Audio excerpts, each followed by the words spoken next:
찬송가 4장 펴시고 일어나셔서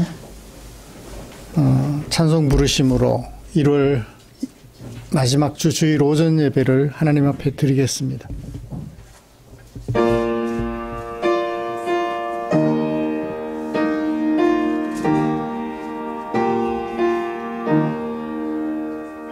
성부 성자와 성령 영원히 영광 받으옵소서. 태초로 지금까지 또 길이 영원 무궁 성삼위께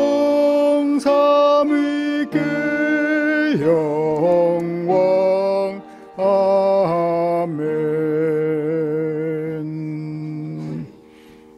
여호와께 노래하라. 너희는 여호와를 찬양하라. 가난한 자의 생명을 행악자의 손에서 구원하셨음이니라. 아멘.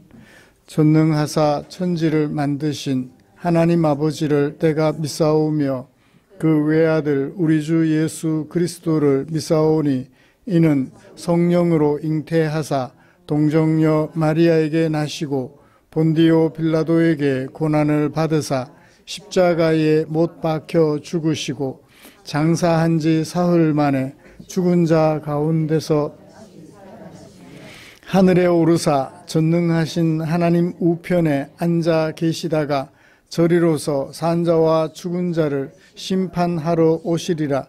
성령을 믿사오며 거룩한 공회와 성도가 서로 교통하는 것과 죄를 사하여 주시는 것과 몸이 다시 사는 것과 영원히 사는 것을 믿사옵나이다. 아멘. 찬송가 33장입니다.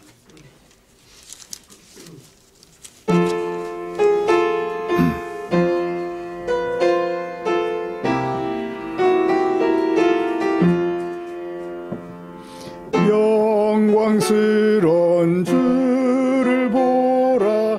고난받은 그 모습 승리하고 오실 때에 만민 경배하리라. 왕의 왕이 되신 주께 멸류관을 드리세. 왕의 왕이 되신 주께 멸류관을 드리세. 보좌 위에 계신 주께 멸류관을 드리세. 천군 천사 소리 높여 주를 찬송하도다. 왕의 왕이 되신 주께 멸류관을 드리세. 왕의 왕이 되신 주께 멸류관을 드리세.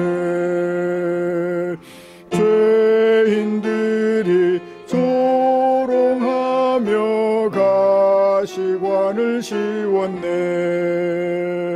성도들과 천사들은 주의 이름 높이네. 왕의 왕이 되신 주께 멸류관을 드리세. 왕의 왕이 되신 주께 멸류관을 드리세. 만민들의 찬송 소리 하늘 높이 퍼진다. 하늘 보좌 바라보니 기쁨할 양 없도다. 왕의 왕이 되신 주께 멸류관을 드리세. 왕의 왕이 되신 주옵소서. 아멘.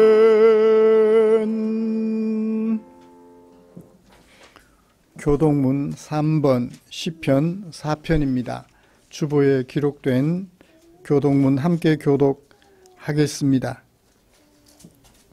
내 의의 하나님이여, 내가 부를 때에 응답하소서.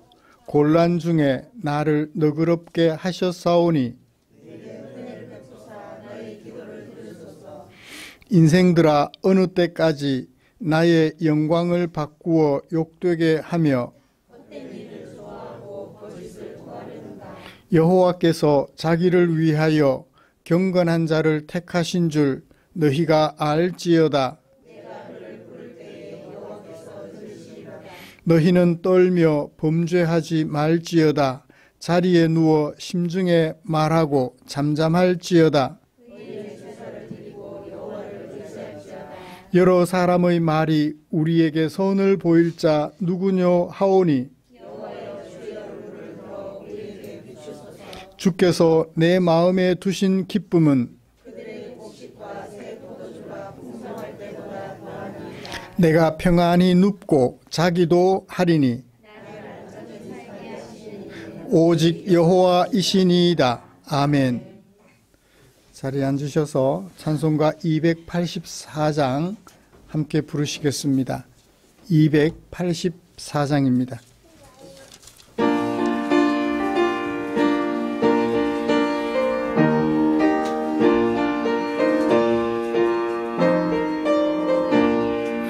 오랫동안 모든 죄 가운데 빠져 더럽기가 한량 없던 우리들 아무 공로 없이 구원함을 얻어 하나님의 자녀 지금 되었네.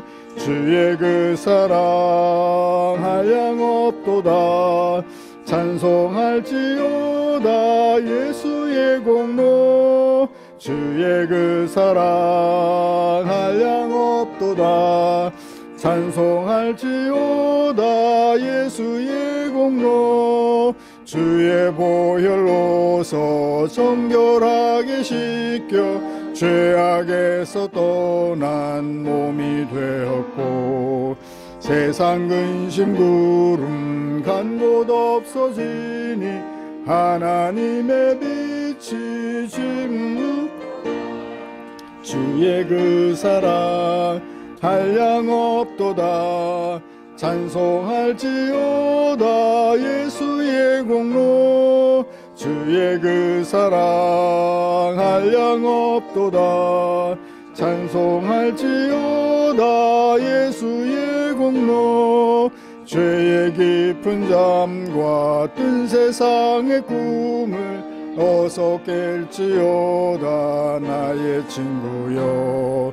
은혜 받은 날과 구원 얻을 때가 지금 온 세상에 선포되었네. 주의 그 사랑 한량 없도다. 찬송할지어다 예수의 공로. 주의 그 사랑 한량 없도다. 찬송할지어다 예수의 공로. 아멘. 이 시간에는 김영자 권사님 나오셔서 우리를 대표하여 기도해 주시겠습니다.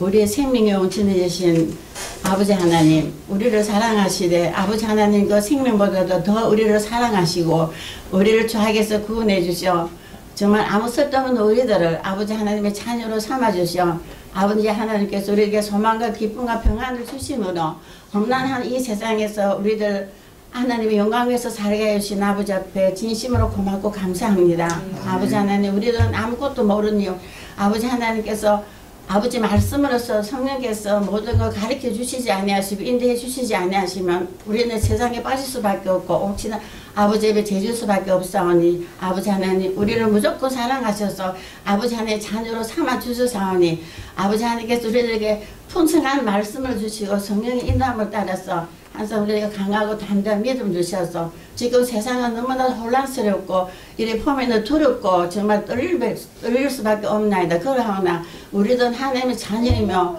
아버지 하나님께서 이 세상을 운영하시고 아버지 뜻대로 행하 나가시오니 그 모든 것을 하나님을 믿고 의지하면서 아버지 주신 믿음과 아버지 말씀으로 굳건하게 우리들 마음에 세워 우리들 마음 중심이 아버지 말씀 중심이 되고 믿음의 중심이 되어서 어떤 일이 닥치나 할지라도 그 믿음으로 끝까지 이겨 승리하는 생활을 하게 하옵시기를 아버지 앞에 간절히 기도드립니다. 아버지 우리 준중 예배당 식구들 비록 적지만 아버지 하나님 주신 믿음 안에서 성령 안에서 사랑 안에서 한마음 한뜻이 되어서 아버지 하나님 뜻을 이루어가는데 우리들의 귀하게 쓰임을 받을 수 있도록 항상 성령님 말씀으로 도와주시옵시기를 간절히 기도드립니다. 특별히 아버지 우리들에게 밝은 눈과 밝은 귀 아버지 하나님 평안 마음을 주셔서 아버지 말씀을 듣고 보고 아버지 하나님 사랑을 항상 느끼면서 우리들이 생활할 수 있도록 도와주시고 아버지 하나님 말씀으로서 우리들을 하는 생활 속에서 어디서든지 우리 생활 가운데서 항상 기도하는 마음, 전도하는 마음, 아버지 찬양하는 마음으로 생활하여 아버지 하나님 이름 항상 영광 나타내기를 원하옵니다. 아버지 우리들 준중예배당에 아버지 귀한 어린 생명들을 주셨나이다. 감사합니다. 태중에 있는 어린이들부터 아버지 하나님 지혜대로 아버지 하나님께서 키워서 아버지 하나님의 자녀로 손색이 없도록 주님 인도하시고 꼭 축복해 주시기를 간절히 기도드렸고 아버지 올 한 해 동안도 우리 모든 성도님에게 아버지 건강으로 인도하여 주셔서 아버지 하나님의 영광 가르지 아니하고 아버지 하나님 오로지 영광만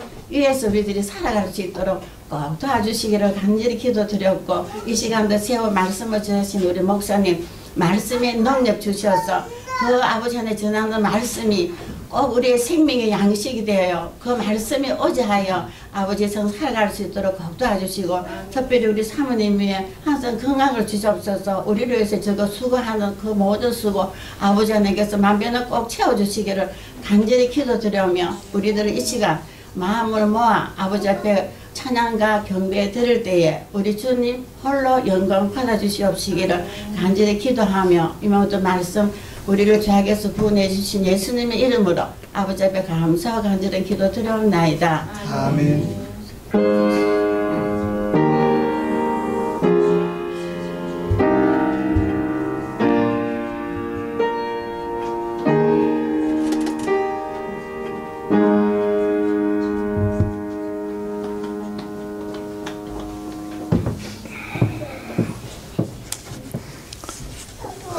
오늘 함께 묵상할 하나님의 말씀은 구약성경 아모스 3장입니다.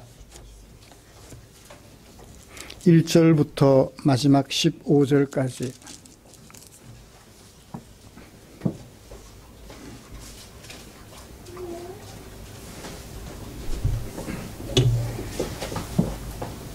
찾으신 줄 알고 한 절씩 교독하겠습니다. 이스라엘 자손들아 여호와께서 너희에 대하여 이르시는 이 말씀을 들으라. 애굽 땅에서 인도하여 올리신 모든 족속에 대하여 이르시기를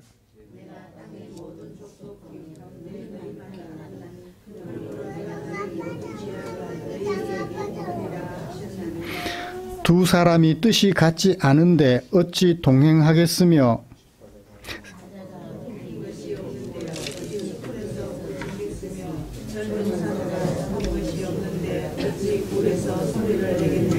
덫을 땅에 놓지 않았는데 새가 어찌 거기 치이겠으며 잡힌 것이 없는데 덫이 어찌 땅에서 튀겠느냐.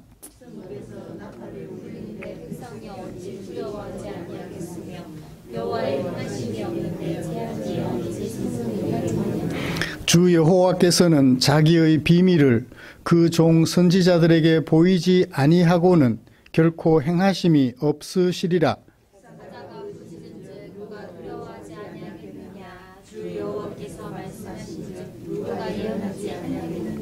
아스돗의 궁궐들과 애굽 땅의 궁궐들에 선포하여 이르기를 너희는 사마리아 산들에 모여 그 성 중에서 얼마나 큰 요란함과 학대함이 있나 보라 하라.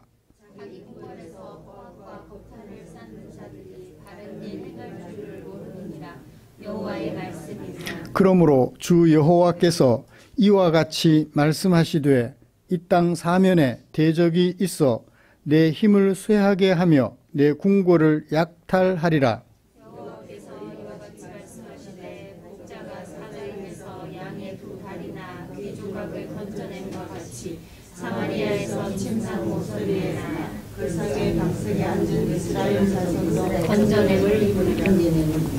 주 여호와 만군의 하나님의 말씀이니라. 너희는 듣고 야곱의 족속에게 증언하라. 내가 이스라엘의 모든 죄를 보응하는 날에 베델의 제단들을 벌하여 그 제단의 굴들을 꺾어 땅에 얹어드리고 겨울궁과 여름궁을 치리니 상하궁들이 파괴되며 큰 궁들이 무너지리라. 여호와의 말씀이니라. 아멘. 같이 찬양 하나 부르고 말씀 나누고 싶습니다. 기쁨으로 찬양 100번입니다. 오직 주의 사랑에 매여.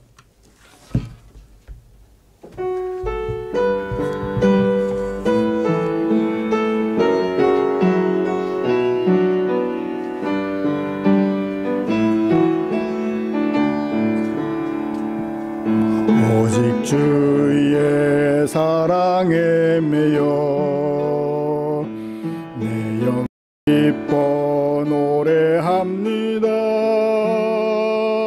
이 소망의 언덕 기쁨의 땅에서 주께 사랑 드립니다.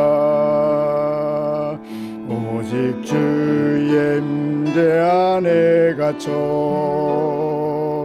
내 영 기뻐 찬양합니다.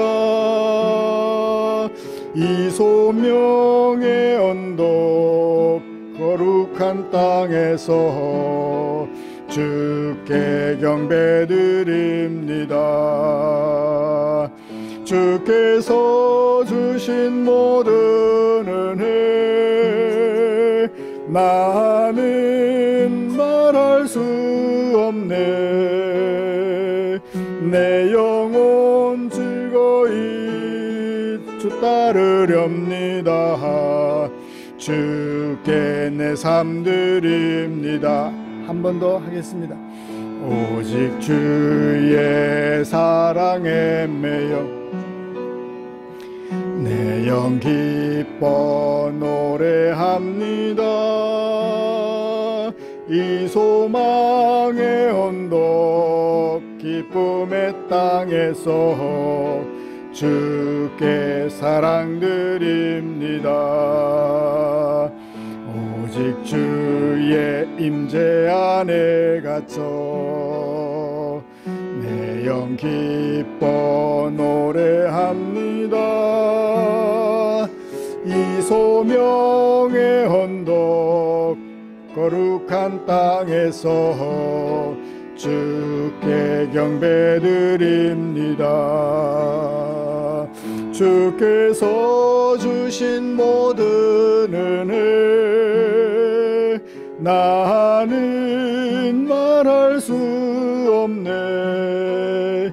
내 영혼 즐거이 주 따르렵니다. 주께 내 삶 드림. 주께서 주신 모든 은혜 주께서 주신 모든 은혜 나는 말할 수 없네. 내 영혼 즐거이 주 따르렵니다. 주께 내 삶 드립니다. 아멘.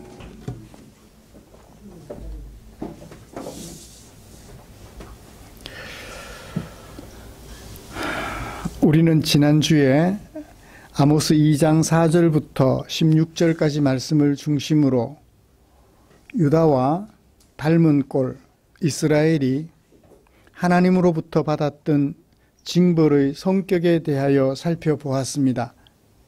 그리고 유다와 이스라엘이 하나님으로부터 징벌을 받게 된 이유를 차례로 살펴보면서 은혜를 나눴지요. 사람들의 죄에 대한 하나님의 징벌은 언약 백성과 언약 밖의 백성들 모두에게 공평하다는 것을 살펴보았습니다. 그렇지만 언약 백성들에게 내려진 징벌은 언약을 파기하지 않는다는 사실을 살펴보았지요. 유다와 닮은 꼴 이스라엘이 하나님의 징벌을 받게 된 이유는 의인을 무시하고 약자와 가난한 자를 멸시한다는 것이었습니다. 사랑하는 성도 여러분, 하나님의 언약 백성으로 부르심을 받은 우리가 지난 한 주간 동안 생활하시면서 하나님의 징벌과 관련된 생활을 하셨을까요? 아니면 하나님의 은혜와 관련된 생활을 하셨을까요?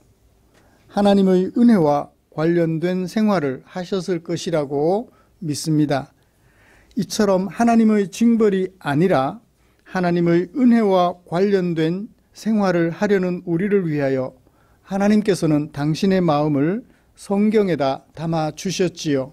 바울이 말한 것처럼 모든 성경은 하나님의 감동으로 기록된 것으로 교훈과 책망과 바르게 함과 의로 교육하기에 유익하다고 하셨으니까요. 오늘은 그 중에 아모스 3장 1절부터 15절에 담아두신 하나님의 마음을 살펴보면서 묵상하려고 합니다.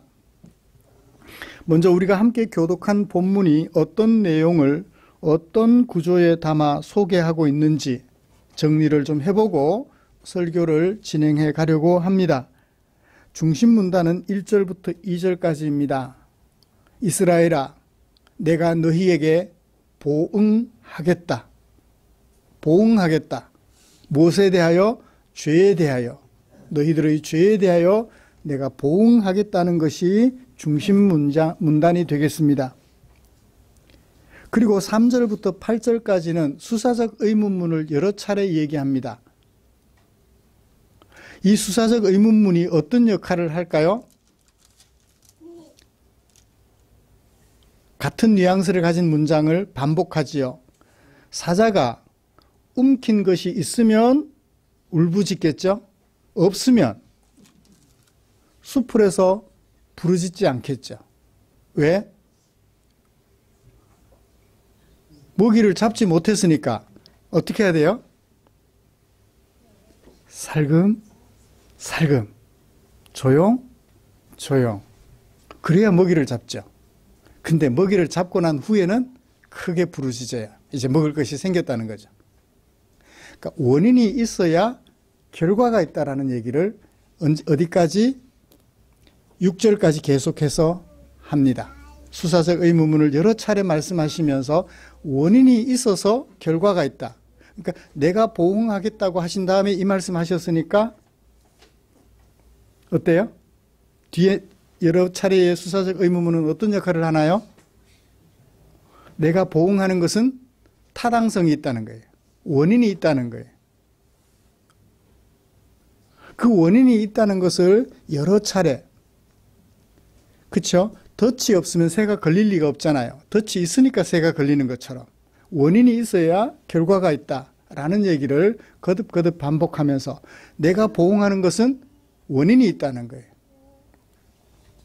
그 원인이 뭘까요? 9절부터 10절까지 소개합니다. 9절부터 10절까지 이스라엘의 아스돗의 궁궐들과 애굽 땅의 궁궐들에게 선포하여 말해라. 이방인들에게 말하라. 무엇을? 너희들은 와서 사마리아 사람들이 어떤 모양을 보이고 있는지, 이스라엘 사람들이 어떤 모양을 보이고 있는지 들어봐라. 누구 앞에 이스라엘의 백성들의 죄를 드러내나요? 이방인들 앞에. 부끄럽잖아요. 그죠? 자기 백성들의 죄를 몰래 감춰서 말을 해야 될 텐데 온 세상에 드러내신. 이러니까 내가 보응할 수밖에 없다라고 얘기를 합니다. 그리고 그 보응에 대한 자세한 내용이 11절부터 15절까지 내가 이렇게 보응하겠다 하는 내용을 11절부터 15절까지 담고 있습니다. 1절부터 2절 중심문단에 나오는 보응하겠다는 것에 대한 상세한 진술이 11절부터 15절까지. 자, 3장이 대충 어떤 내용을 어떻게 소개하고 있는지 드러나죠? 예. 하나님께서는 하나님을 향하여 범죄한 이스라엘 백성들 10절과 9절과 10절에 소개하고 있는 그 범죄에 대하여 그들이 알고 있을까요? 모르고 있을까요? 모르고 있어요. 문제는 모르고 있어요. 모르고 그 일들을 하고 있는 백성들을 향하여 하나님께서 보응하겠다 선포하시며 보응의 이유, 더불어서 보응을 어떻게 하실 것인지 그 목적은 무엇인지를 잘 드러내놓고 있어요. 범죄에 대한 하나님의 보응, 자기 눈에 있는 들보를 보지 못하고 있는 이스라엘 백성들에 대한 하나님의 징벌을 소개하는 것이 3장의 중심 내용이라고 할 수 있겠습니다. 이런 말씀을 가지고 먼저 하나님의 보응을 받을 만한 생활을 하면서도 자신들의 생활을 알지 못하고 보지 못하는 이스라엘의 모습을 살펴보려고 합니다. 그리고 그들의 모습을 우리 앞에 거울로 세워놓고 우리들의 모습은 그들의 모습과 다를까? 아니면 비슷한가? 하는 것들을 살펴보면 좋겠습니다. 그리고 하나님께서 그들에게 내리시는 보응의 내용을 살펴보면서 그 보응의 목적, 징벌의 목적을 묵상해 보려고 합니다. 이렇게 말씀 나눌 때 하나님의 크신 은혜가 저와 우리 성도들 안에 가득하시기를 소망합니다. 먼저 하나님의 보응을 불러오지만 자기들의 눈에 들보를 보지 못하는 이스라엘의 모습을 좀 정리를 해보지요. 먼저 보응을 선포하시는 하나님의 모습을 볼까요? 2절 내가 1절에서는 이스라엘 자손아 너희에 대하여 이르시는 말하는 내 말을 들어보렴. 무슨 말씀을 하셔요? 내가 보응하겠다. 왜? 하나님이 왜 보응하셔요? 내가 땅의 모든 족속들 가운데 너희만을 알았는데 선택했는데 라고 번역해도 돼요. 내가 너희만을 알았는데 그런데 너희는 어떻게 했다? 모든 죄악, 너희들의 죄악 때문이다. 그래서 내가 보응하겠다. 죄악이라는 한마디 이유를 제시해 놓고 있습니다. 보응한다. 이 보응한다라는 말이 어떤 뜻을 가지고 있을까요? 징벌이죠. 징벌, 보응. 이 보응은 권고한다라는 뜻도 가지고 있고요. 책임을 묻겠다라는 그런 의미도 가지고 있습니다. 너희들의 죄에 대하여 내가 너희만 선택했는데 너희는 나에 대하여 죄악을 범하고 있으니 그 책임을 묻겠다. 그게 보응하겠다라는 말이 가지고 있는 의미입니다. 하나님은 왜 보응하려 하셨을까요? 10절 그들은 주어는 없습니다. 근데 제가 주어를 넣었어요. 넣는 이유는 마지막에 모른다라는 동사가 3인칭 복수 동사이기 때문에 그렇습니다. 그러니까 그들은 모른다. 그들이 모른다. 무엇을요? 가운데 있죠? 자기 궁궐에서 포학과 겁탈을 쌓아가고 있으면서도 그들은 바르게 행할 줄을 모르는 거예요. 뭐만 쌓고 있고 포학과 겁탈만 쌓고 있고 바르게 행하는 것이 무엇인지를 알지 못해요. 어디서? 궁궐에서.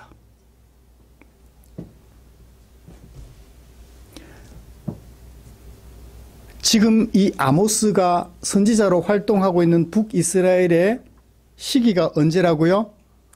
760년경이라고, BC 760년경이라고. 이스라엘 나라가 분열된 지 몇 년 지나서? 약 200년이 지나서.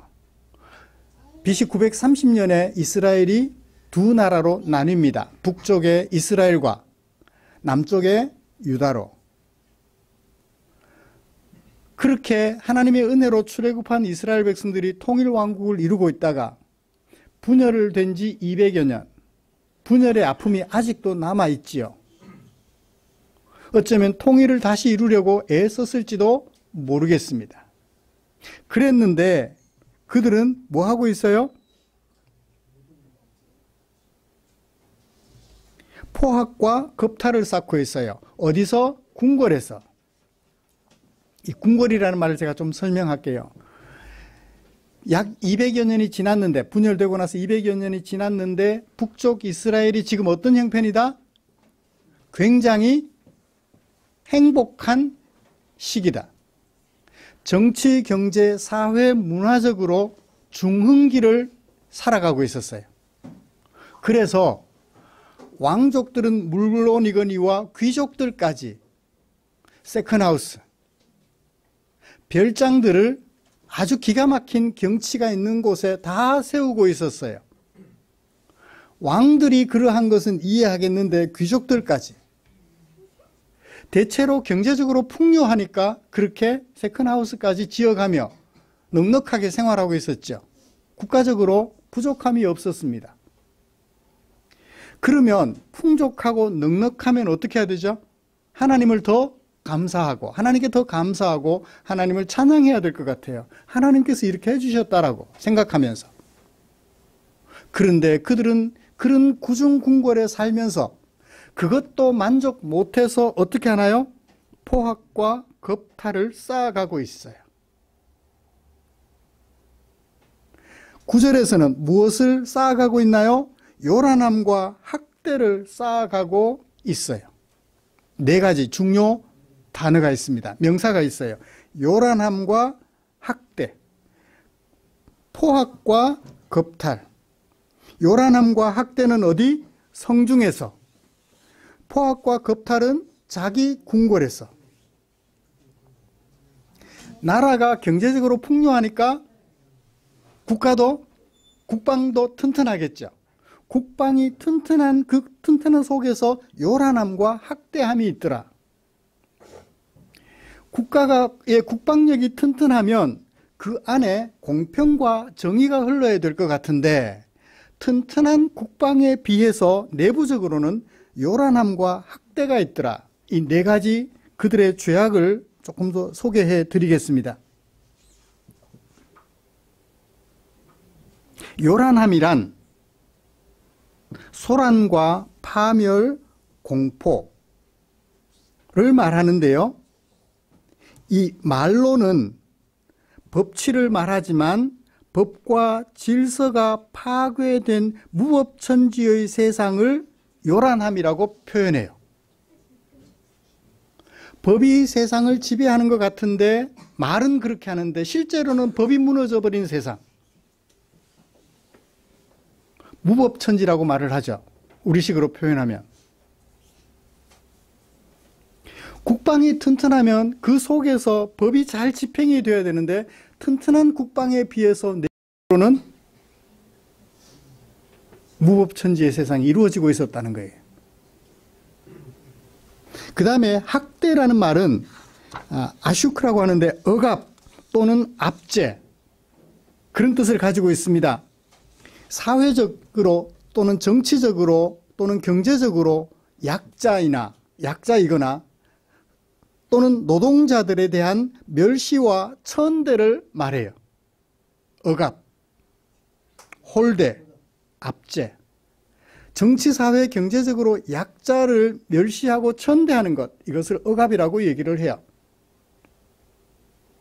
학대라고 얘기를 하죠.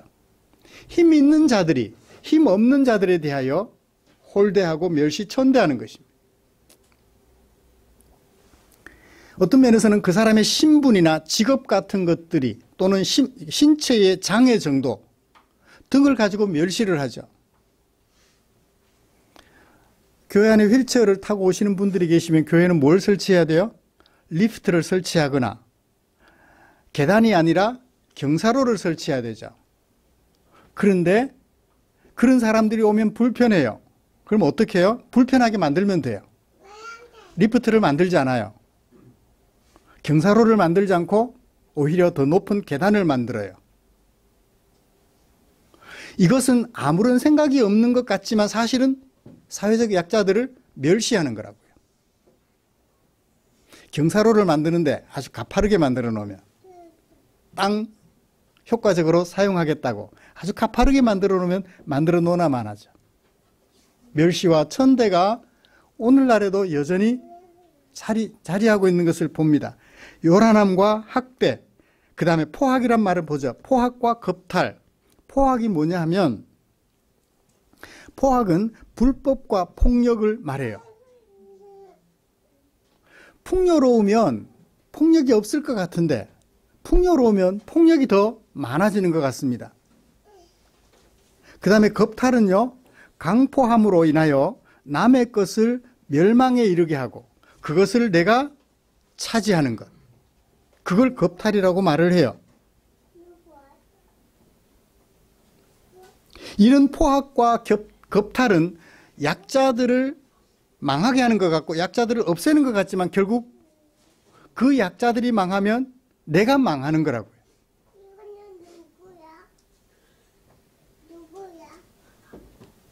그럼에도 사람들은 이런 포학과 겁탈을 행하는 까닭이 뭘까요?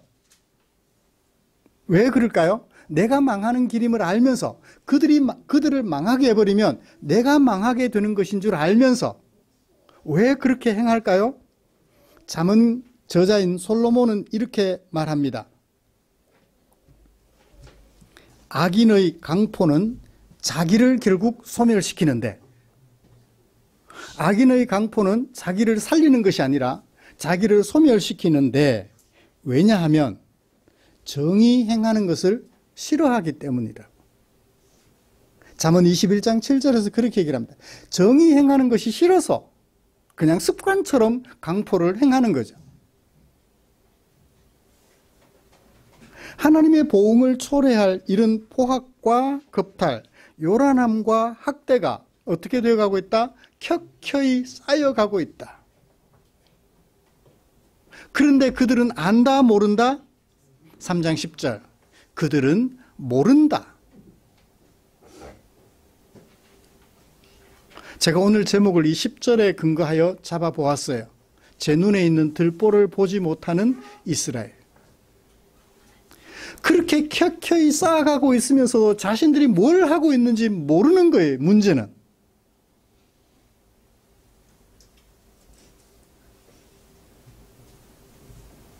이게 문제예요. 오죽하면 예수님께서 마태복음 5장에서 그렇게 말씀하셨죠. 내 눈에 있는 뭐는 보지 못하고 남의 눈에 있는 뭐는 본다?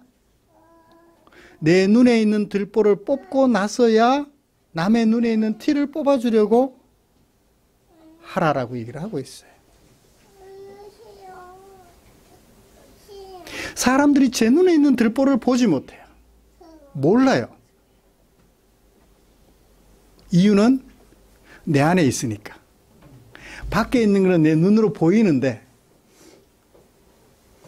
속에 있는 것은 내 안에 있어서 내 눈으로 볼 수가 없어요. 뭐만 볼 수 있어요? 내 마음만은 볼 수 있죠. 내가 어떤 마음으로 그 일을 하고 있는지 나는 알면서도 보지 못하는 그런 모양을 취하고 있더라. 그래서 하나님이 뭐 하셔요? 보응하신다고 말씀하십니다. 사랑하는 성도 여러분, 북이스라엘의 이런 모습 오늘 우리들에게 어떻게 비추어질까요? 닮은 꼴인가요? 아니면 전혀 다른 모습인가요? 이들을 앞에 세워놓고 우리 자신의 모습을 좀 비춰봤으면 좋겠어요.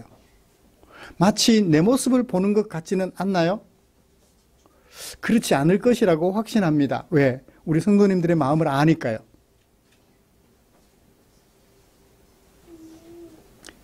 무법천지로 만들어가는 성도들이 여기 한 사람도 없다는 것을 알고 있기 때문입니다. 사회적 약자들을 학대하지 않는다는 것을 알고 있기 때문에 그래요. 포악과 겁탈을 켜켜이 쌓아가는 것이 아니라 쌓여있던 그것들을 하나하나 뿌리 뽑아 없애려는 것을 알고 있기 때문에 그렇게 말씀드릴 수 있습니다. 사랑하는 성도 여러분, 그런데 간혹 나도 모르게 그런 모습들이 불쑥불쑥 튀어나올 때가 있어요.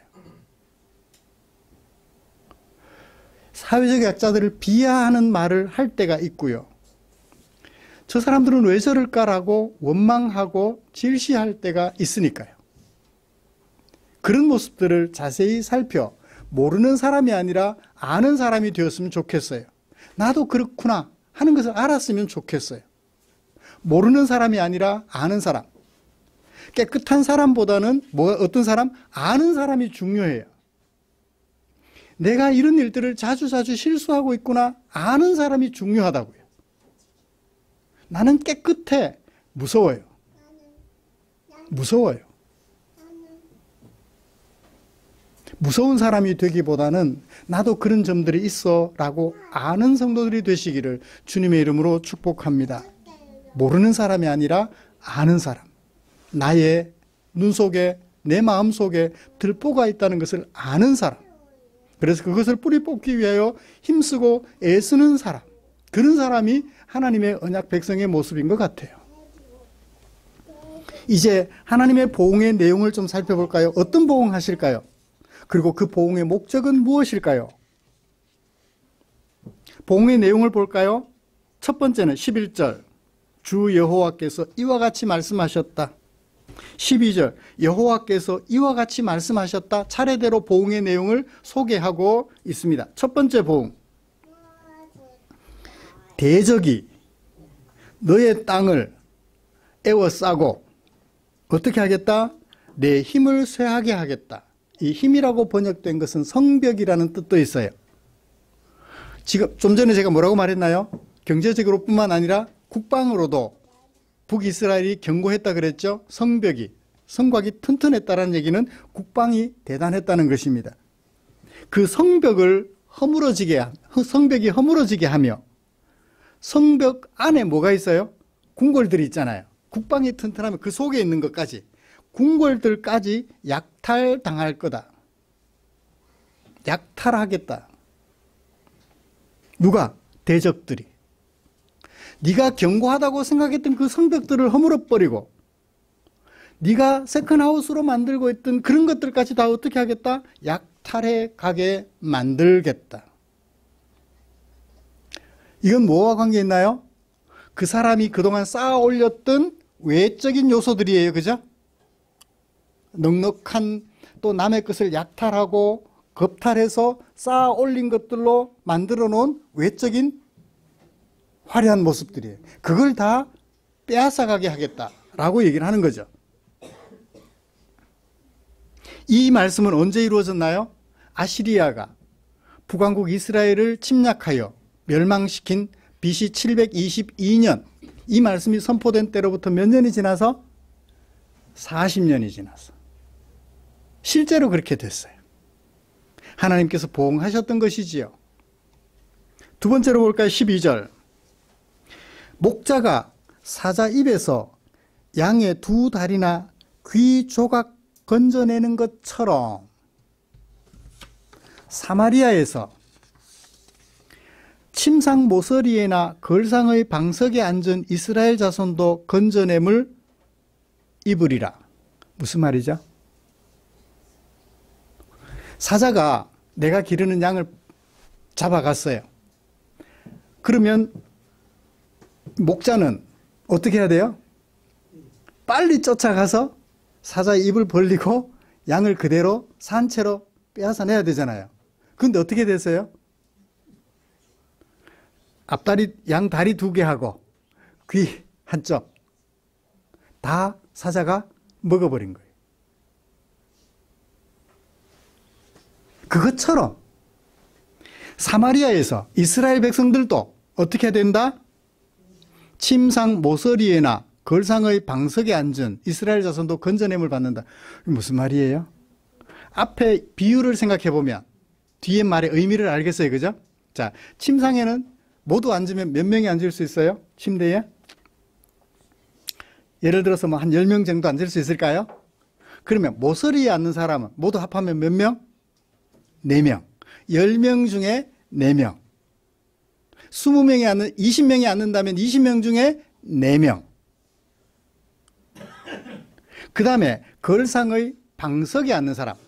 걸상이 여러 가지인데 방석은 하나밖에 없어요. 한 사람.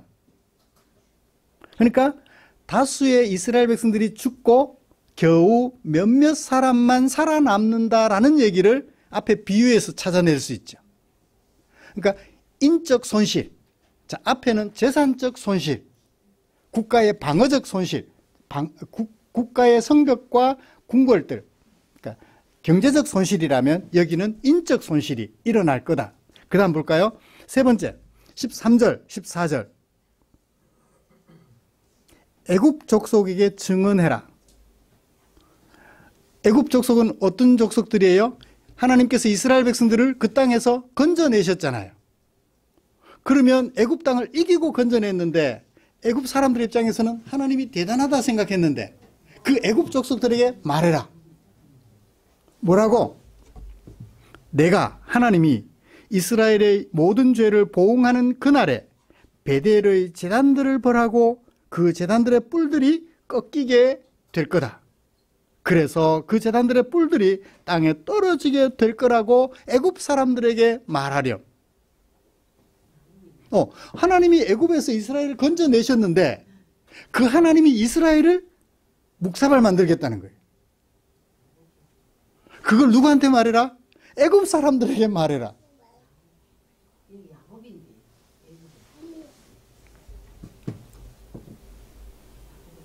야곱의 족속에게 증언하라. 예. 제가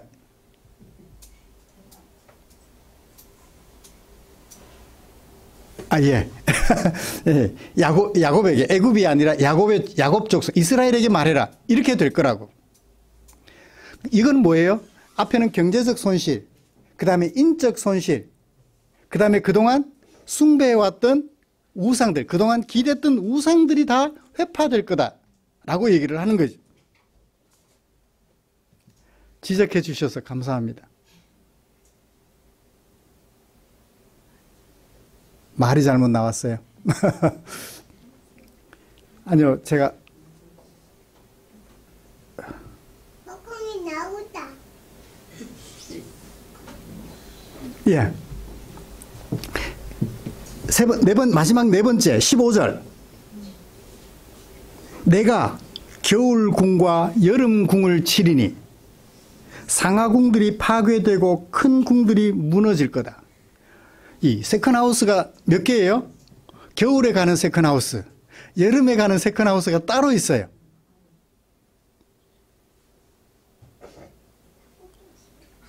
그 모든 것들, 경제적 손실이죠. 그동안 쌓아 올렸던 겁탈하고 약탈하고 포악하고 해서 쌓아두었던 그 경제적 모든 것들이 손실될 거다.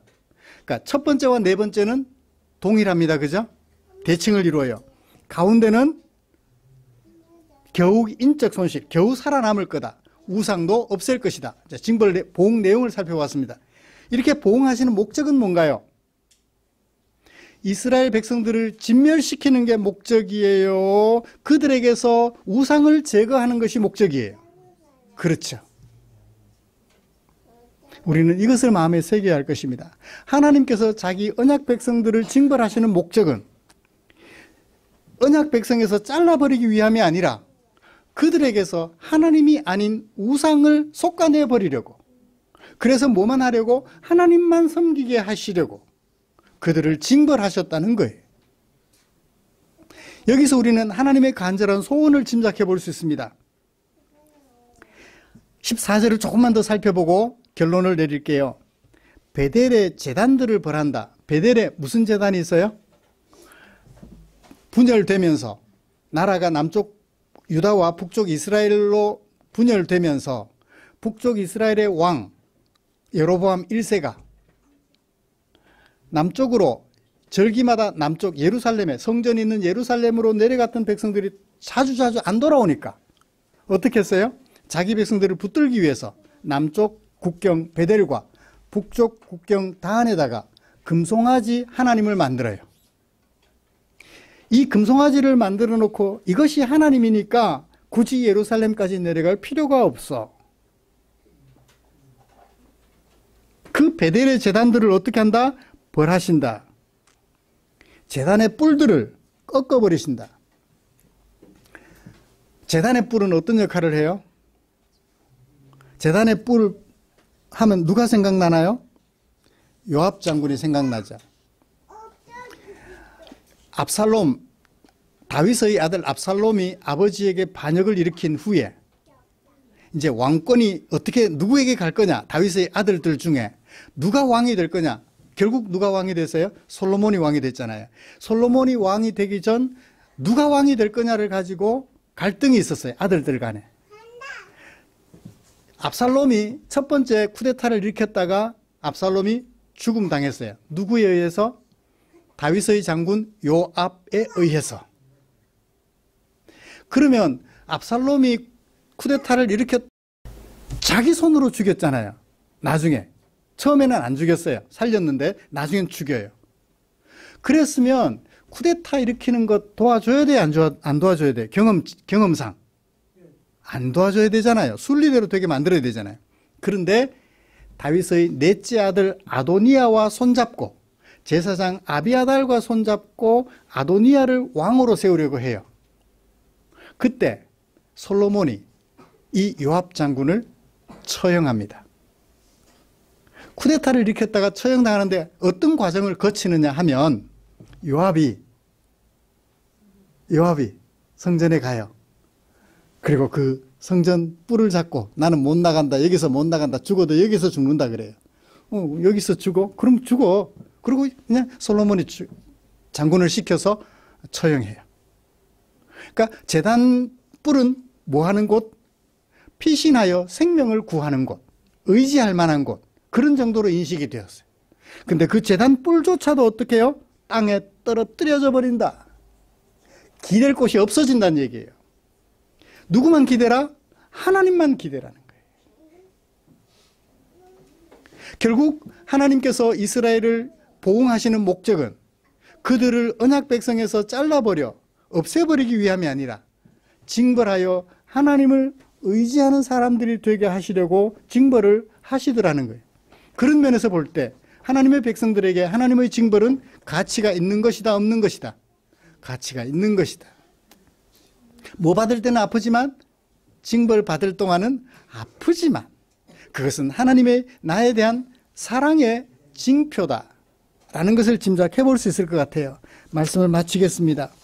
사랑하는 성도 여러분, 이제 인생을 시작하는 학생들도 있어요.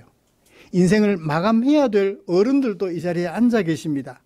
우리가 생존해 있는 동안 하나님의 언약 백성으로 불러주신 하나님의 은혜를 감사하며 하나님에게 보응을 자초할 만한, 하나님으로부터 보응을 받을 만한 그런 일들, 포학과 겁탈, 요란함, 무법천지의 모습, 입에 법을 달고 사는데 법과는 무관한 삶을 사는 그런 일들이 우리 안에 없어져야 할 것입니다. 예수님의 말씀을 다시 한번 읽어드리고 말씀을 마치겠습니다. 외식하는 자여, 먼저 네 눈 속에 있는 들보를 빼어라. 그 후에야 밝히 보고 형제의 눈 속에서 티를 빼리라.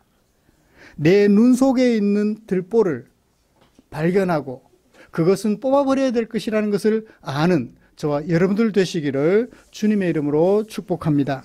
기도하겠습니다. 하나님 아버지, 고맙습니다.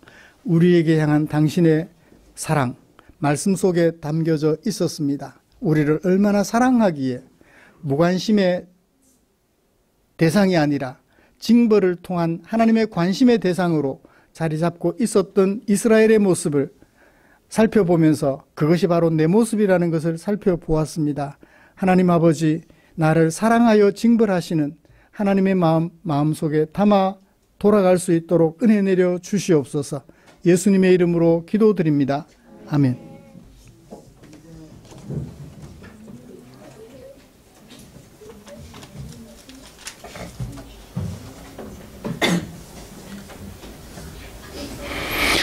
찬송가 634장 부르시면서 준비한 헌금 드리겠습니다.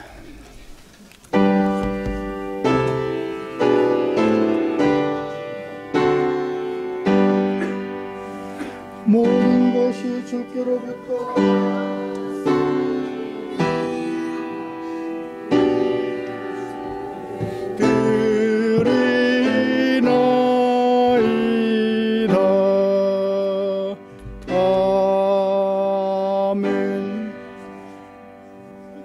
드린 헌금 위하여 기도하겠습니다. 좋으신 하나님, 주님을 찬양합니다.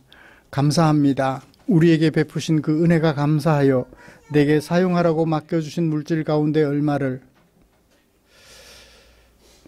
혹시 배고파하는 지체들이 있을까? 삶의 무게에 눌려 쓰러져 있는 지체들이 있을까? 생각하면서 그들을 일으켜 세워드리는 일에 사용하였으면 좋겠다고 구별해 두었다가 하나님 앞에 예배드리면서 헌금으로 드렸습니다.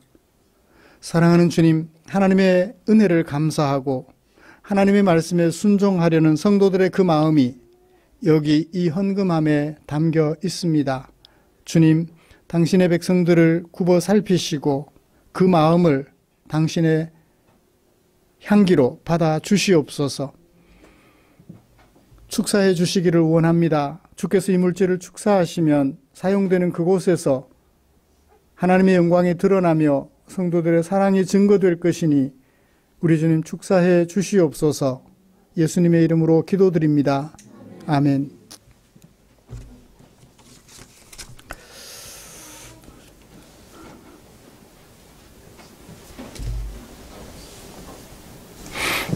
교회 소식 알려드리겠습니다. 다음 주 기도 최홍렬 집사님이시고요. 우리의 삶과 인격을 아름답게 하는 하나님의 말씀 묵상에 최선을 다해 주시기 바랍니다. 어제부터 설 명절 연휴가 시작이 되었는데요. 여기 가까이 있는 제 고향에는 눈이 아침에 사진을 찍어서 친구들이 보내왔는데 자부룩하게사에서 제발 오늘은 움직이지 말라고, 여기 들어오지 말라고, 거기서 출근하려다가 포기했다라고 하면서 사진을 찍어온 것 봤습니다. 안전하게 그리고 행복하게 설 명절 연휴 잘 보내시기를 기도하겠습니다. 곁에 계시는 분들과 인사 나누시죠.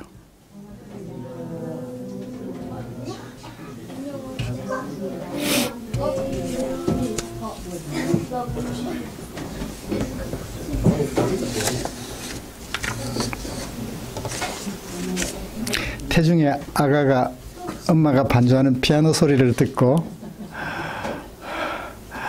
찬송가 반주를 듣고 뛰놀았더라? 모르겠지만 하나님의 은혜가 있기를 기대합니다. 설 명절 잘 보내십시오. 찬송가 인사 나누시죠.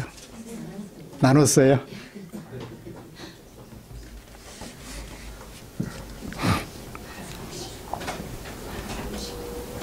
찬송가 57장 펴시고 일어나셔서 찬송 부르고 축도함으로 예배를 마치겠습니다.